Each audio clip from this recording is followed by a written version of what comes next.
নরসিংদীতে মুসলিউদ্দিন ভূঁইয়া স্টেডিয়ামের নাম পরিবর্তন করে শহীদ ডাক্তার সজীব সরকারের নামে নামকরণের দাবিতে মানববন্ধন অনুষ্ঠিত হয়েছে। রবিবার সকাল 11টায় নরসিংদী প্রেস ক্লাবের সামনে এই মানববন্ধনের আয়োজন করে জাতীয় নাগরিক পার্টি এনসিপি নরসিংদী জেলা শাখা।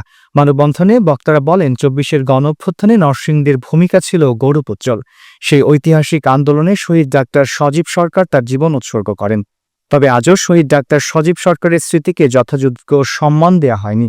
বক্তারা অভিযোগ করেন, স্বাধীনতার ৫৩ বছরে যারা ক্ষমতায় এসেছে তারা নিজেদের সুবিধা মতো ইতিহাস রচনা করেছেন এবং প্রকৃত ইতিহাস বিকৃত করেছে। তারা বলেন, জুলাই আন্দোলনকে মুছে দেওয়ার ষড়যন্ত্র চলছে, যার ফলে ২৪-এর গণঅভ্যুত্থানের প্রকৃত নায়ক হারিয়ে যাচ্ছে। জাতীয় নাগরিক পার্টি এনসিপির নেতারা আরও বলেন, ২৪-এর গণঅভ্যুত্থানের শহীদদের ইতিহাস সংরক্ষণ এবং তাদের অবদান স্মরণ রাখা আমাদের দায়িত্ব। তারা নরসিংদী মুসলিউদ্দিন ভূঁইয়া স্টেডিয়ামের নাম পরিবর্তন করে শহীদ ডাক্তার সজীব সরকারের নামে নামকরণের জন্য সরকারের প্রতি তীব্র আহ্বান জানান। এতে নতুন প্রজন্ম ঐতিহাসিক গুরুত্ব সম্পর্কে সচেতন হবে এবং শহীদদের অবদান স্মরণে রাখবে। বক্তারা বলেন, তারা আশা করেন যে সরকার দ্রুত এই দাবি বাস্তবায়ন করবে।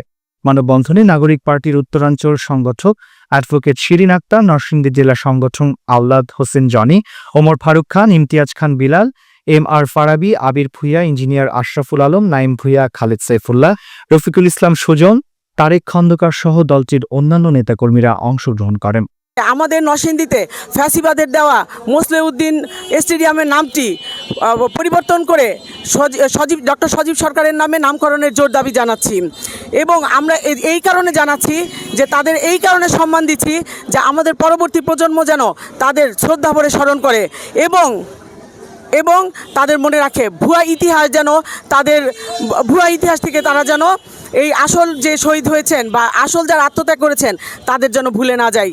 শহীদদের মূল্যায়ন করুন, আহতদের মূল্যায়ন করুন এবং নরসিংদী জেলা স্টেডিয়ামের নাম ডক্টর সজীব সরকার স্টেডিয়াম করার জন্য দাবি জানাচ্ছি।